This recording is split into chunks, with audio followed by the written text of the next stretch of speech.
అపోస్తుల కార్యములు 14వ అధ్యాయం 7-12 వచనాలు చూసుకున్నట్లయితే కనుక లుస్ట్రా అనేటటువంటి ప్రాంతంలోకి మరి పౌలు బర్నబాలు వెళ్ళినప్పుడు అక్కడ ఉన్నటువంటి అంటే పుట్టుక మొదలు బలహీన పాదములు కలిగినటువంటి వ్యక్తి అంటే నడవలేని స్థితిలో ఉన్నటువంటి ఒక కుంటి అతన్ని ఏం చేస్తాడంటే మరి పౌలు గారు ప్రసంగిస్తూ ఉన్నప్పుడు అతను చక్కగా వింటాడనమాట. విని మరి తన యొక్క హృదయములో ఒక విశ్వాసం అనేది రావడం, మరి పౌలు గారు మరి ఆ యొక్క విషయాన్ని గ్రహించి అతని వైపు తేరి చూచి ఇతడు స్వస్థత పొందడానికి మరి చక్కగా మంచి విశ్వాసాన్ని కలిగి ఉన్నాడనేసి ఆయన గ్రహించి ఏం చేస్తాడంటే నీ పాదములు సరిగా పెట్టుకొని నిలువుము అని చెప్పినప్పుడు బిగ్గరగా చెప్పినప్పుడు ఆ యొక్క బలహీన పాదములు కలిగినటువంటి వ్యక్తి ఏం చేస్తాడంటే గంతులు వేస్తాడనమాట.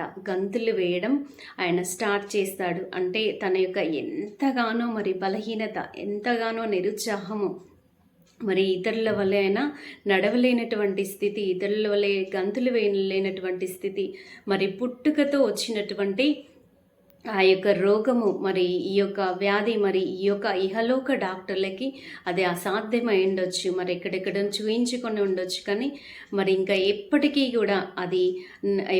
కూడా తను మరణించే వరకు కూడా ఆ స్థితి అట్లానే ఉంటుందని అనుకున్నటువంటి ఒక వ్యక్తికి మరి ఆ యొక్క బలహీనతలో మరి పౌలు గారి మాటలు వినడం వల్ల ఎంతో బలమైనటువంటి విశ్వాసాన్ని పొందుకున్నటువంటి వ్యక్తిగా మనం చూడగలుగుతాం.